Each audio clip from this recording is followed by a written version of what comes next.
There are more questions than answers in the Laurie Partridge case. She was the oldest of 6 children in a family that had just relocated to Spokane, Washington, from Fountain Valley, California. And though, at times, the 17-year-old seemed to be somewhat homesick for her old school and friends, she had adapted. The petite, blue-eyed blonde had no problems at Ferris High School, where she was a member of the drill team, wrote for the school newspaper and was making plans to marry her sweetheart after graduation. Wednesday, December 4, 1974, seemed like any other day.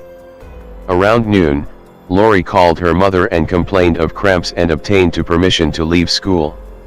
She did not have a car and couldn't find anyone to give her a ride, so, around 12:30 p.m., she began walking the 2 miles toward her home at 5405 South Custer Street.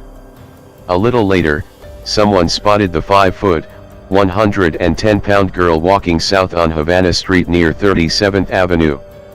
There were also reports of a green Pinto station wagon in the same area, possibly following Laurie. When she failed to show up for her part-time job at the Lincoln Heights Theater, her parents were notified and reported their daughter missing. Her mother and sisters told police Laurie was wearing a tan sweater, tan plaid pants, blue denim crepe-soled shoes and a hooded navy blue coat. Initially, police suspected the girl might have run away, but her family insisted she would never leave on her own. She had just become engaged to her 20-year-old boyfriend. The two had plans to pick out an engagement ring the following day.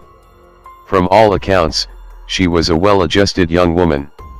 Investigators extensively questioned her fiancé, but were never able to connect him to Laurie's disappearance, and he was never named as a suspect.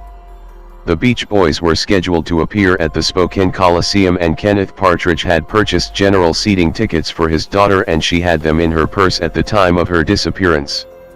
The family said there was no way she would miss the concert if she were able to attend, so police attended the event in case she showed up. She didn't, but her tickets had been used. However, investigators never ascertained who used them. Over the years, police questioned many men, including notorious serial killer Ted Bundy, but because he was attending law school in Utah at the time Laurie vanished, never considered him a serious suspect. In 2010, in an interview with KHQ, Laurie's younger sister, Kimberly Carroll, said, "Laurie was such a beautiful, beautiful person. Whoever took her changed the whole course of our lives. It's torture not knowing," Laurie's sister Kimberly told NBC affiliate KHQ. "It's absolute torture." The following year, detectives announced they had a new witness who claimed to have seen Laurie around 4:15 p.m. the day she disappeared, talking to a man in his 40s or 50s near a white truck with a van-like back end that had a darker colored door.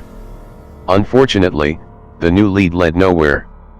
Today, Laurie's 5 siblings live in various parts of the country. Her parents divorced, but reconciled and remarried several years later. Mrs. Partridge died in 2004.